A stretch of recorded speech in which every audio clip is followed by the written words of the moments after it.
पीर तरीक़त थे हजरत मौलाना अशरफ अली थानवी साहब के। किसके पीर मुर्शिद थे? हजरत रशीद अहमद गंगोही के। किसके पीर थे? हजरत महमूद हसन साहब के पीर तरीक़त थे। मौलाना मती हुसैन साहब के पीर तरीक़त थे। मौलाना अशरफ अली थानवी ने इमदादुल मुश्ताक सफा नंबर 56 या 50 से 56 तक लिखा है कि मेरे पीर तरीक़त हजरत हाजी इमदादुल हाजी मक्की का ये तरीक़ा कि विलादत बासादत मिलाद की महफिल मुनक्किद कराते और खुद इमाम मुनक्किद कराते। और हजरत इमदादुल माजिद मक्की कहते हैं कि जब मैं मिलाद की महफिल कराता तो मुझे इसमें कैफ और सुरूर आता और मैं क़याम भी करता और सरकार की विलादत के जिक्र में मुझे इतना उन्स और कैफियत मिलती। और अपने गुलामों अपने चांद वाले मुरीदों से कहते हैं क्या कि कदम रज्जा फरमाना सरकार के लिए कोई दूर और नजदीक की बात नहीं। वो मुस्तफा चाहे तो कहीं से भी बैठ के महफिल आ सकता है। ये सरकार की ताकत में ना जाओ। कौन कह रहा है? इमदादुल हाजी मक्की। नवाब सिद्दीक़ अली खान भोपाली, किताब का नाम अश-शमाअतुल अंबिया, उठा के देखे। नवाब सिद्दीक़ अली खान भोपाली अहले हदीस के इमाम, और वो कहते हैं कि जिसको रसूल पाक की विलादत की खुशी न हो, जो आपकी विलादत की खुशी में महफिल या आपका जिक्र ना करे तो समझ ले वो मुसलमान नहीं है। कौन कह रहा है? नवाब सिद्दीक़ अली खान भोपाली, किताब का नाम अश-शमाअतुल अंबिया। आप उठा के देखिए, जितने हमारे मुहद्दिसीन मुफस्सिरीन सरफ़े सवालीन गुजरे हैं, सबने अपने अपने अंदाज में रसूल पाक के जिक्र को मनाया और खुद रसूल ने जिक्र को मनाया। कैसे? हजरत अब्बास हुजूर के चचा फरमाते हैं कि मेरे कानों में वाज़े रसूल पाक के खानदान के मुतालिक कुछ गलत किस्म की बातें की गई। आपके खानदान पर लान उतान किया गया। जब ये बात मुझ तक पहुंची, मैंने रसूल पाक तक पहुंचाई तो सरकार ने तमाम सहाबाए किराम को जमा फरमाया मस्जिद नबवी में। जैसे आप लोग गुलाम इस वक्त हम सब जमा है ना महफिल में, सरकार ने मस्जिद नबवी में तमाम सहाबा को बुलवा लिया, एक जलसा अटेंड करवा लिया। सब आ गए सहाबाए किराम कि या रसूलल्लाह खिलाफत तवक्कु ऐलान फरमा के सबको जमा फरमाया। सरकार ने कहा आ जाओ, ऐ मेरे गुलाम बैठ जाओ। तमाम सहाबा बैठ गए और पूछा बताओ मैं कौन हूं? सबने कहा आप अल्लाह के रसूल हैं। आपने फरमाया बरहक मैं अल्लाह का रसूल हूं। आज लोग मेरे खानदान पे लाइन और मिलान उतान करते हैं। अरे सुनो, जो हम रसूल पाक का मिलाद इस स्टेज पर मना रहे हैं, सरकार की विलादत, उनकी जन्मों को, उनकी पैदाइश के बारे को बयान कर रहे हैं। खुद रसूल पाक ने ये काम किया। कैसे? सरकार खुद मिंबर पे जलवा अफरोज है और साहबा से कहते बताओ मैं कौन हूं? साहबा ने कहा या रसूलल्लाह अल्लाह के रसूल है। आपने फरमाया वो तो बरहक हूं, लेकिन मैं मोहम्मद बिन अब्दुल्लाह हूं, मैं अब्दुल मुत्तलिब का पोता हूं। जानते हो, आओ मैं तुम्हें अपने मुतालिब बताता हूं। वो लोग जो मेरे खानदान पे तनकीद करते हैं, सुनो, तमाम मखलूकात में जब रब्बे हुजूर ने तमाम मखलूकात को तख्लीक किया तो उसमें सबसे बेहतर मखलूक मुझे पैदा फरमाया। फिर तमाम मखलूकात में इंसान, फरिश्ते और जिन्नात पैदा फरमाए। हर मखलूक में सबसे अफजल मखलूक इंसान को पैदा किया। इंसान में अफजल मखलूक में सबसे बेहतर मुझे रखा।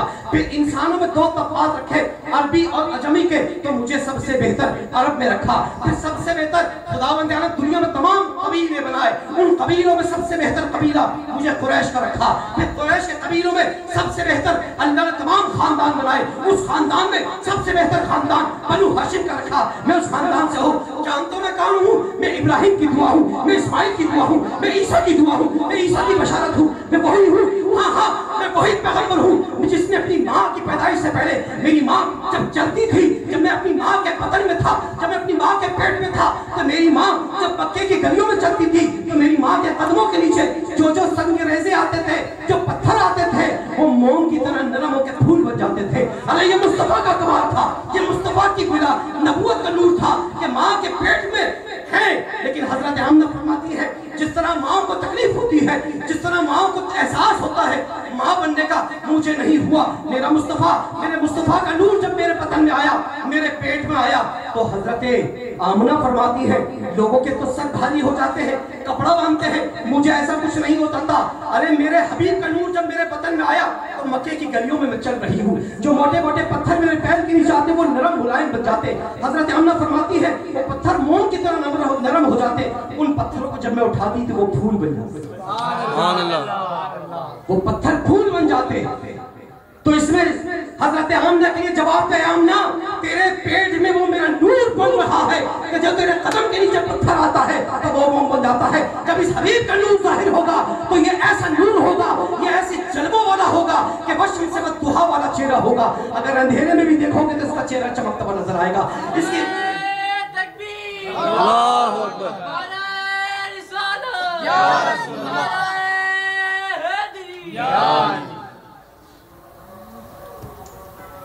अगर अंधेरों में भी देखोगे तो इसकी जुल्फ जिसकी यक्षा, हमें कसम इसकी सियाह जुल्फों की, वशम से वद्दुहा, इसके चेहरे चमकने की कसम है। ए आमना, जब तेरे पैर के नीचे पत्थर आके मोम हो रहे हैं, जब ये नूर जाहिर होगा तो मक्के के सख्त से सख्त काफिर भी जब इसके चेहरे पर नजर डालेंगे तो वो भी कलमा पढ़ने में मजबूर हो जाएंगे। दोस्तान अजीज, उनके हुस्न जमाल की क्या बात करते हो। अल्लामा मोइनुद्दीन काशिफी रहमतुल्लाह तआला फरमाते हैं, जानते हो रसूलुल्लाह की नबूवत के ऊपर, आपकी बशरियत के ऊपर अल्लाह ताला ने कितने पर्दे डाले। पिछले हफ्ते मैंने कहा था अल्लामा मोइनुद्दीन काशिफी रहमतुल्लाह तआला फरमाते हैं कि ताजदार कायनात सल्लल्लाहु अलैहि वसल्लम की बशरियत पर अल्लाह ताला ने 70,000 पर्दे डाल के भेजा है। कितने? 70,000 पर्दे डाल के भेजा है। अगर वो 70,000 पर्दे ना डाल के भेजे जाते तो ये जमीन और आसमान, चांद और सूरज का जो नूर है वो आपके नूर के आगे मत्थिल पड़ जाता और कोई आपकी ज़ियारत नहीं कर सकता। इसलिए क्या तमाम मखलूकात में पहली मखलूक है जो अल्लाह की बनाई हुई। अल्लाह खालिक, आप मखलूक। वो अव्वल मालिक है, उसके बाद कोई नहीं है, वही अव्वल वही आखिर। लेकिन आप देखिए रसूल पाक के 99 नामों में आपका भी अव्वल भी आखिर भी। 21 से 22 नाम ऐसे हैं जो अल्लाह तबारक व तआला और रसूल पाक के मुशाबिह हैं। अल्लाह पाक ने अपने करम से, अपनी अता से अपने हबीब को भी सिफत से मुतसिफ फरमा दिया। खुद अपने आप को रऊफुर रहीम कहा तो रसूल को भी कहा। तो दोस्तान अजीज, आपकी विलादत का जिक्र आपने खुद बनाया, अपने खानदान को बताया। और आप जानते हैं हजरत अबू हुरैरा कहते हैं, क्या आप समझते हैं हिदायत तो वही देता है ना, लेकिन रसूल अगर किसी के लिए हाथ उठा दे तो अल्लाह उसे भी हाथ हिदायत दे देता है। हजरत अबू हुरैरा कहते हैं मैं रसूल पाक की खिदमत में आया, मैंने आके कहा या रसूल अल्लाह सल्लल्लाहु अलैहि वसल्लम, आज मेरी माँ ने मुझे बड़ा मारा है, आपको गालियां दी है, आप उनके लिए दुआ फरमा दें कि वो इस्लाम ले आए। मेरे ताजदार कायनात ने अपने हाथ उठाए और दुआ के लिए भी हाथ उठाए। अबू हुरैरा बजाय दुआ में आमीन कहते, ताजदार कायनात ने दुआ के लिए हाथ उठाए। अबू हुरैरा रसूल पाक के हुजरे से निकल के दौड़ते हुए जा रहे हैं। रास्ते में साहबा मिले कि भाई भागते हुए क्यों नहीं जा रहे हो? वो भी पीछे पीछे भाग रहे, कह रहे मैं अपने घर भाग रहा हूँ। साहबा ने कहा भाई भागते भागते हुए कि कहाँ भाग रहे हो, इतनी जल्दी क्यों भाग रहे हो? कि मैं ये देखना चाहता हूँ कि मैं दौड़ के पहले अपने घर में पहुंचता हूँ या रसूल की दुआ और शैले आज पे पहले पहुंचता हूं। और क्या होता है जब अबू हुरैरा भाग के दौड़ के घर पे जाते हैं, दरवाजे पे दस्तक देते हैं तो अंदर से आवाज नहीं आती, दरवाजा पीट रहे हैं, दरवाजा नहीं खुल रहा। थोड़ी देर के बाद वालिदा ने कहा खोल क्यों, इतनी जल्दबाजी क्यों है? अबू हुरैरा कहते मैं बाहर बैठा, अचानक मैंने देखा कि मेरी वालिदा निकली, तो मैंने अम्मी जान आपने इतनी देर से दरवाजा क्यों खोला? कि मैं गुस्ल कर रही थी। काफिर है, इनको गुस्ल कहनी बेटा मैंने उसूल कर लिया, चल अपने नबी की खिदमत में मुझे लेके चले। तो अबू हुरैरा कहते हैं मैं दौड़ के अपने घर पहुंचा, लेकिन मेरे पहुंचने से पहले मेरे मुस्तफा की दुआ अर्श इलाही की पहुंच और ईमान की दौलत से सरफराज फरमा। यही मुस्तफा की दुआ है। एक इब्राहिम अलैहिस्सलाम है कि जो काबतुल्लाह की तामीर कर रहे हैं। मैंने पिछले हफ्ते कहा था, मेरे दोस्त यहाँ बैठे बहुत से हजरात उमरा और हज करके आए। आप जानते हैं काबतुल्लाह शरीफ, खाने काबा, इसकी 4 दीवारों के दरमियान जहाँ दरवाजा है काबतुल्लाह शरीफ का, बिल्कुल उसके सामने आपने देखा होगा मुकाम इब्राहिम में एक पत्थर है जिसपे हजरत इब्राहिम खड़े होकर काबे की दीवार को बुलंद किया। पिछले हफ्ते मैंने एक बात कही थी, कुछ नए हजरात इसमें तशरीफ लाए थे तहदीस निमत के लिए, उनके इल्म इजाफे की बात कहते हैं। आप जानते हैं कि मुकाम इब्राहिम ये वो पत्थर है जो काबतुल्लाह शरीफ में गड़ा हुआ है। ये क्यों गड़ा है, ये क्यों खड़ा हुआ है, इसकी वजह क्या है, कुरान में इसका जिक्र क्यों है? कुरान ने कहा ना वत्तखुज़ू मिन मुकाम इब्राहिम मुसल्ला, और इब्राहिम के निशानों के कदमों को तुम अपना मुसल्ला बना।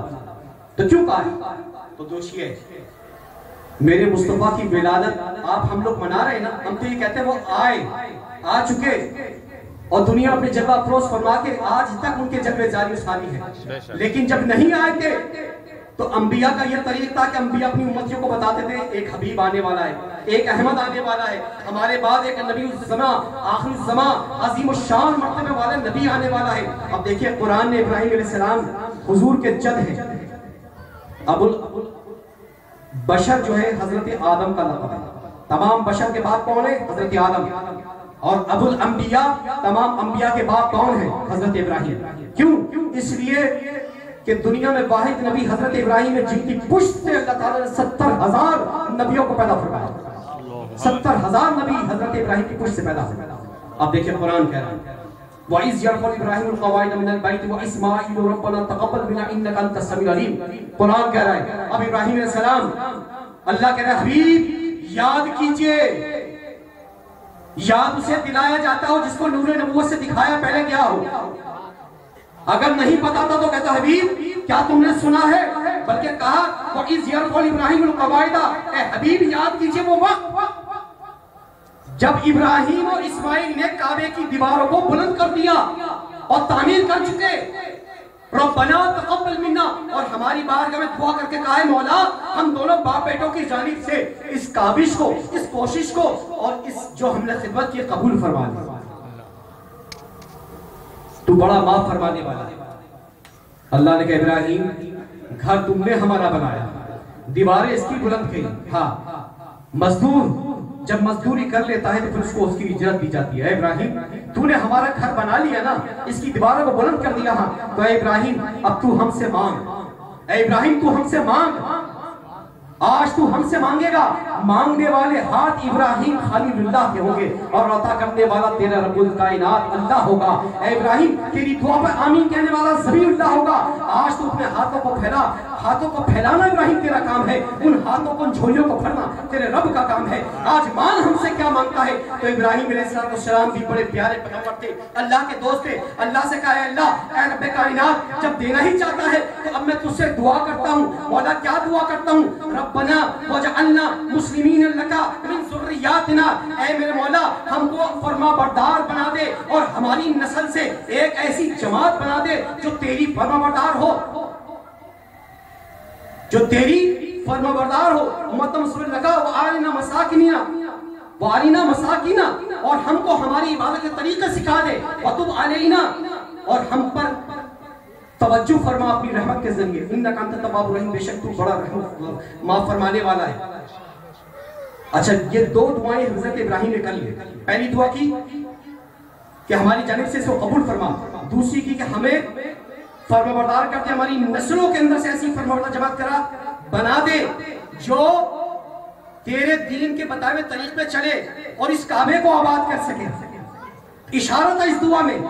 और फिर तीसरी दुआ सबसे अहम मांगी कि मौला दो दुआ मांग ली, अब तीसरी मांगता हूँ। और नन्हे नन्हे हाथ ये नहीं है कि मासूम होते अंबिया। हजरत इब्राहिम दुआ कर रहे हैं, मुकाम इब्राहिम उस पत्थर पे खड़े होकर दुआ कर रहे हैं और नीचे हजरत इस्माइल दुआ पे आमीन कह रहे हैं। और क्या कह रहे हैं? अब कहते हैं हजरत इब्राहिम रब्बना वअबस फीहिम रसूलुम मिनहुम, ऐ मेरे मौला हमको अपनी बारगाह से वो मोती अता फरमा दे, वो अजमत वाला रसूल अता फरमा दे, वो शान वाला पैगंबर अता फरमा दे।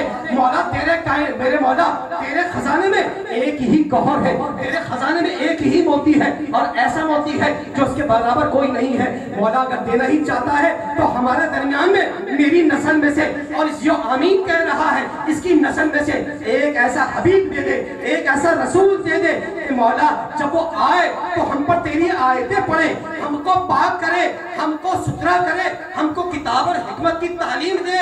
अल्लाह के हबीब के लिए हजरत इब्राहिम दुआ मांग रहे, मुकाम इब्राहिम पे खड़े होके। अल्लाह ने कहा इब्राहिम दुआ करना तेरा काम है, कबूल करना हमारा काम है। तेरी दुआ हमने कबूल कर ली, लेकिन इसका ज़रूर 4,500 साल के बाद होगा।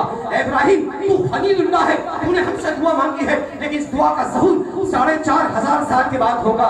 लेकिन क्या होता है दोस्तान अजीज कि वो काबतुल्लाह शरीफ का पत्थर आज तक मौजूद है। वो क्यों मौजूद है? अंबिया जिस पत्थर पे चले वो पत्थर मौन हो जाते हैं। हजरत इब्राहिम पूरे खाने काबा में, पूरे मक्का की वादियों में जहां जहां चले होंगे, आपके निशान उस फर्श पे, उस जमीन के हिस्से पे सबत हुए होंगे, लेकिन उन निशानों को अल्लाह ने महफूज नहीं रखा। सिर्फ इस निशान को महफूज क्यों रखा? इसकी हिकमत क्या है? तो हमारे मुहद्दिसीन ने, मुफस्सिरीन ने, मुज्तहिदीन ने कहा इसकी सबसे बड़ी वजह यह थी कि दीगर निशानों को अल्लाह ने महफूज क्यों नहीं रखा कि उसकी शान रखे न रखे, लेकिन इस पत्थर को अल्लाह ने महफूज यूं रखा कि इब्राहिम ने इस पत्थर पे खड़े होकर रसूल पाक की विलादत की, अल्लाह से दुआ मांगी। सरकार की आमद मरहबा, सरकार की आमद मरहबा, दिलदार की आमद मरहबा, सरवर की आमद मरहबा, अनवर की आमद मरहबा, रहबर की आमद मरहबा, मरहबा या मुस्तफा, मरहबा या मुस्तफा। तो इब्राहिम अलैहिस्सलाम ने उस पत्थर पे खड़ो के रसूल पाक की विलादत की अल्लाह से दुआ मांगी।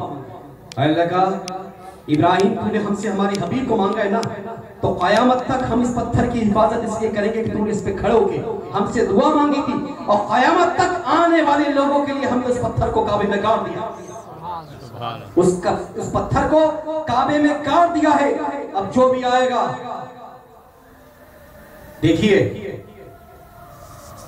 ताज़ीम, गैरुल्लाह की ताज़ीम और गैरुल्लाह की इबादत, ये दो चीजों का फर्क समझ लीजिए। गैरुल्लाह की इबादत शिर्क है, गैरुल्लाह की इबादत शिर्क है, लेकिन गैरुल्लाह की ताज़ीम शिर्क नहीं है।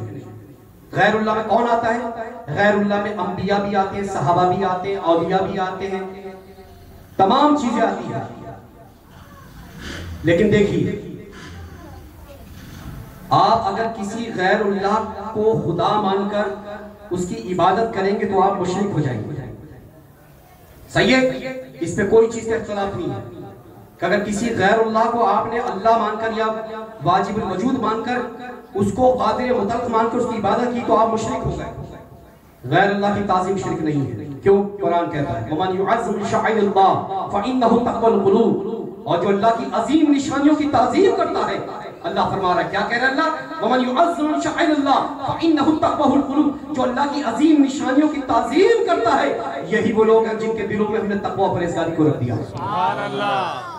दूसरी बात, सफा और मरवा जो हज करके आए, जो उम्रा करके आए, क्या वो क्या है? वो नबी है पहाड़ियां, वो पत्थर वाली पहाड़ियां। उन पहाड़ियों में क्या है? नाउज़ुबिल्लाह, उन पहाड़ों को वो खुदा को ही है, वो सिर्फ पहाड़ियां हैं। लेकिन कुरान ने कहा इन्ना सफा वल मरवा मिन शाइरिल्लाह, सफा और मरवा अल्लाह की निशानियां हैं। भाई निशानियां क्यों है? इसलिए कि मेरी यहां बंदी हजरत हाजरा दौड़ी, इबादत मेरी होगी, इबादत मेरी होगी, लेकिन तरीका हाजरा का होगा। क्यों? कि वो जिस तरह हजरत इब्राहिम की, हजरत इस्माइल की प्यास के लिए कभी सफा पे दौड़ती थी, कभी मरवा पे दौड़ती थी, उसने 7 चक्कर लगाए। हमें हाजरा की यादा इतनी पसंद आ गई कि क़यामत तक आने वाले शख्स के लिए कह दिया अब बस इसी तरह जिस तरह हाजरा दौड़ती थी तुम भी दौड़ते रहो, इसी तरह तुम भी दौड़ते रहो। एक चक्कर से दूसरा, दूसरे तीसरा, तीसरा चौथा, 7 चक्कर पूरे करो तो फिर क्या होगा? इसी तरह सफा मरवा की सही करोगी तब जाकर तुम्हारा ये रुकून कबूल होगा। तो सफा मरवा पहाड़ियां, पहाड़ियों की ताज़ीम अल्लाह कह रहा है करो। काबा अल्लाह का घर है।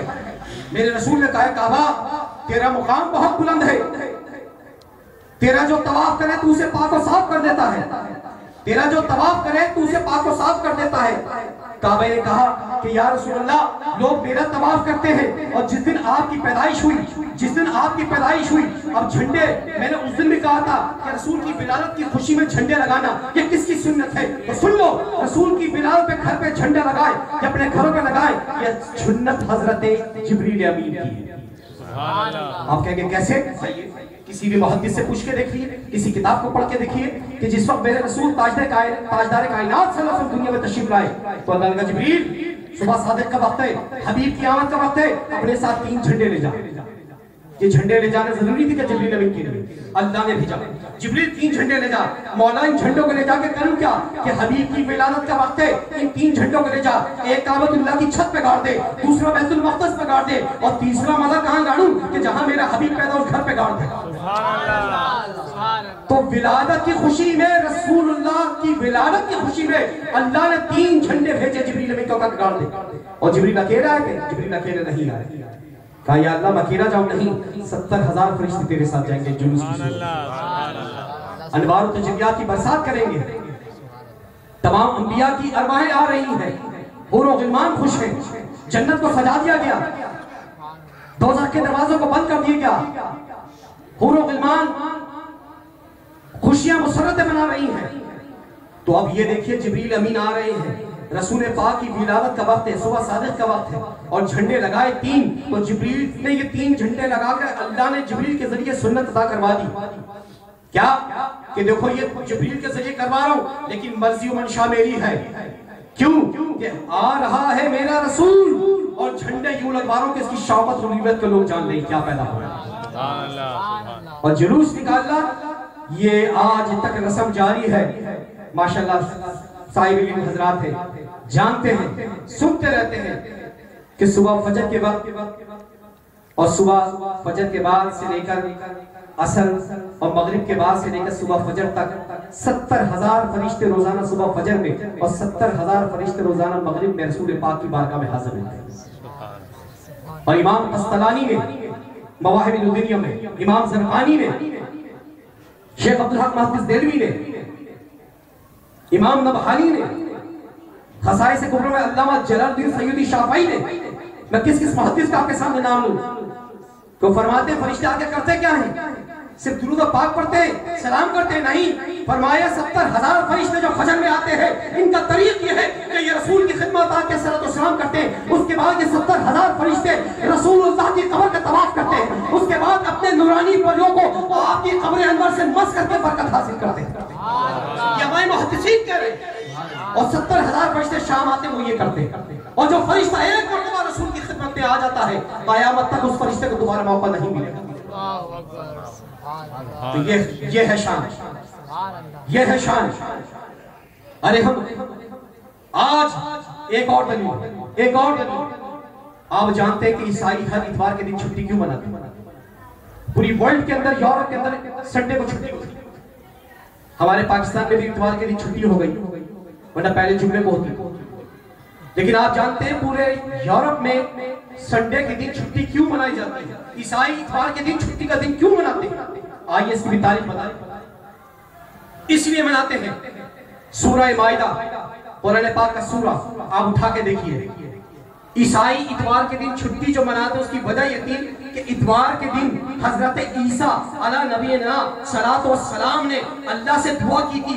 क्या दुआ की थी? आपके सहाबी, आपके चाचा ने कहा हजरत ईसा आप अल्लाह से दुआ कीजिए।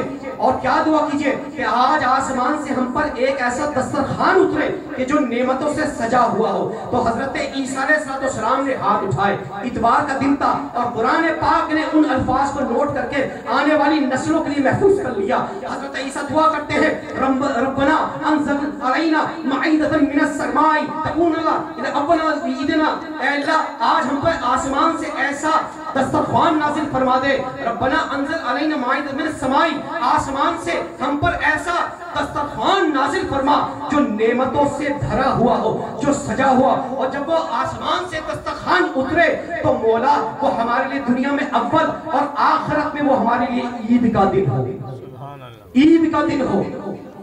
तो ईसाई सिर्फ उस दिन एक दस्तरखान उतरा था इतवार के दिन, तो आज तक उसको ईद के तौर पर, छुट्टी के तौर पर मनाते हैं। और हम मुसलमान ईसाइयों से ज्यादा हमारा हक है। अरे वो तो सिर्फ एक नेमत भरी दस्तरखान उतरा, तो आज उसकी खुशी में हर इतवार को छुट्टी करते हैं और पूरी वर्ल्ड में मनाते हैं।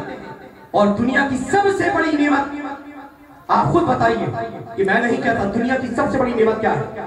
दुनिया की सबसे बड़ी नेमत सरकार दो आलम सल्लल्लाहु अलैहि वसल्लम। हमको खुदा मिला, आपकी तुफैल मिला। इसलिए अल्लाह पाक ने खुद फरमाया हदीस कुदसी में, लौला कलिमा खलक़तु कल अफलाक, अगर आप पैदा ना होते, ये हदीस अगर चेक करनी हो तो तफसीर बयान में भी देख सकते हैं। मदारिज नबुव्वत शेख अब्दुल हक मुहद्दिस ने इसको सनद के साथ रिवायत किया है। लौला कलिमा खलक़तु क़लक़ला, ए हबीब अगर आपको पैदा करना मकसूद ना होता तो मैं आसमान को पैदा ना करता।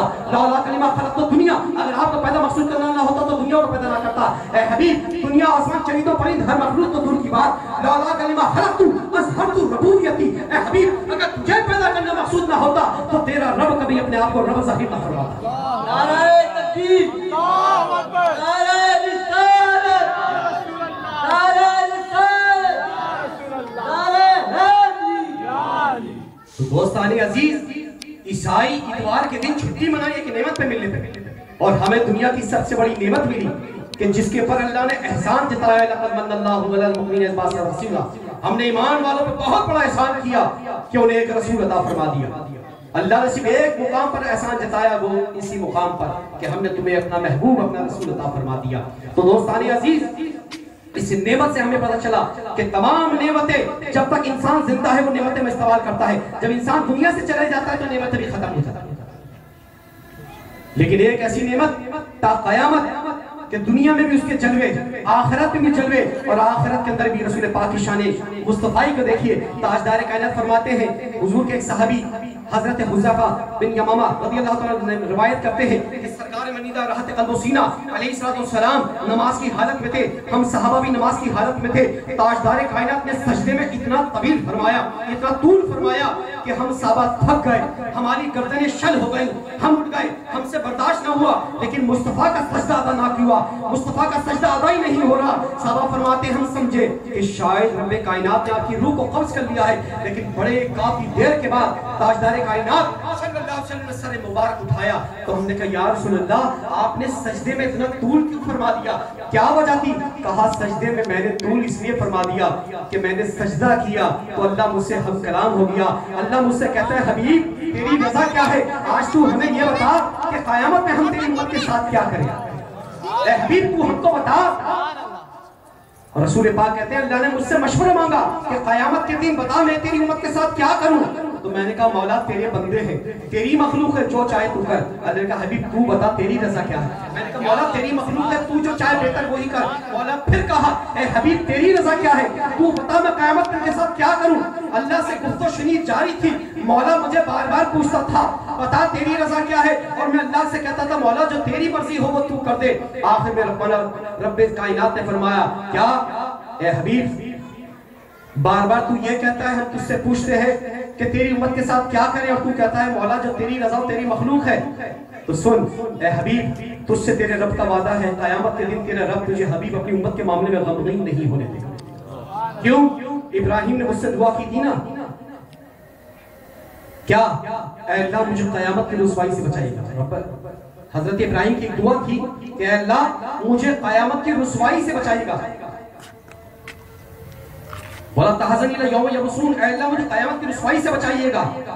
ए हबीब इब्राहिम ने दुआ की क़यामत की रुसवाई से बचाइएगा। वो खलीलुल्लाह था, तू हबीबुल्लाह है, वो हमसे दुआ करके रुसवाई से बचना चाहता है। हम तुझे कुरान की ज़िन्नत में बशारत देते हैं क्या यौम ला युख़ज़ी अल्लाह, अल्लाह क़यामत का दिन ऐसा दिन होगा अन्नबी नबी की मायत में साथ नबी के साथ रहने वाले कौन सहाबा है, आपके साथ जितने जानिसार हैं आपकी मायत में रहने वाले, क़यामत का दिन वो दिन होगा ए हबीब तू तो तू तेरे साथ ईमान वालों को भी तेरा रब ज़लील नहीं होने देगा, क़यामत की रुसवा नहीं होने देगा। ए हबीब तेरी शान मुस्तफ़ाई ये है कि क्या कि तेरी उम्मत के 70,000 अफराद बगैर हिसाब व किताब जन्नत में दाखिल होंगे, और तेरी उम्मत के 70,000 अफराद जो जन्नत में दाखिल होंगे, हर 1,000 अफराद के साथ 70,000 अफराद तेरी जन्नत में तेरी उम्मत में से दाखिल होंगे।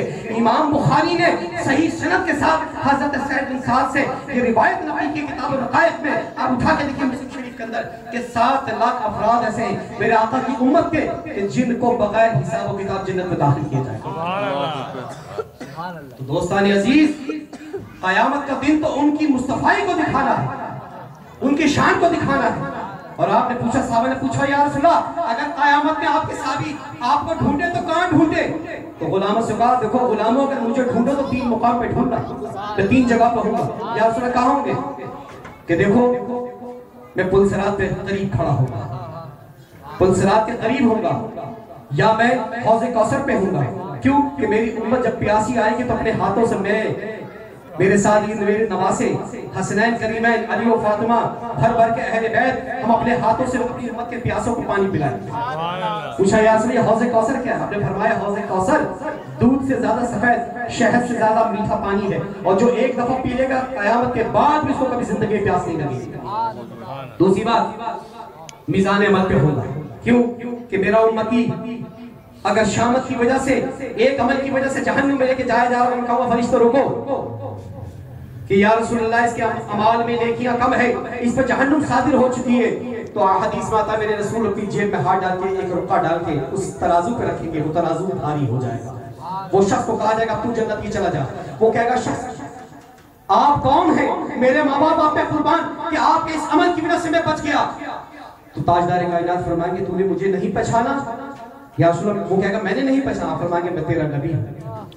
तो या रसूल आपने इस तराजू में क्या डाला है? आपने फरमाया अपनी जिंदगी में तूने एक मर्तबा मुझ पे सच्चे दिल से दुरूद पढ़ा था, आज मैंने उस दुरूद को हक अदा कर दिया। मुझे एक मर्तबा तूने दुरूद पढ़ा था, आज निकाल के मैंने तेरे वो पर्दे में डाल दिया है। उस नेकी की बदौलत तेरे को जो जहन्नम सादिर हो चुकी थी, अब तू जन्नत में तब्दील हो गया है। आपने फरमाया जब पुल सिरात पे मेरी उम्मत गुजर रही होगी तो मैं क्या करूंगा? मैं सजदे में गिर जाऊंगा, रब्बे सल्लिम कहूंगा, ए रब्बे कायनात मेरी उम्मत को संभाल, ए मेरे मौला मेरी उम्मत को संभाल। इसलिए पुल सिरात का पुल बाल से ज्यादा बारीक, तलवार से ज्यादा तेज होगा, और जब मेरी उम्मत पुल सिरात से गुजर रही होगी जहन्नुम के नीचे होगा, यानी जहन्नुम इसके नीचे और पुल सिरात ऊपर से बिछाया जाएगा कि वो पुल है कि जो बाल से ज्यादा बारीक और तलवार से ज्यादा तेज है। तो ताजदार कायनात फरमाते हैं मेरी उम्मत जब खौफ के आलम में इस जगह से गुजर रही होगी, मैं सजदों में गिर जाऊंगा, अल्लाह के हुजूर में कहूंगा रब्बे सल्लिम, ए मेरे मौला सलामती से गुजार दे।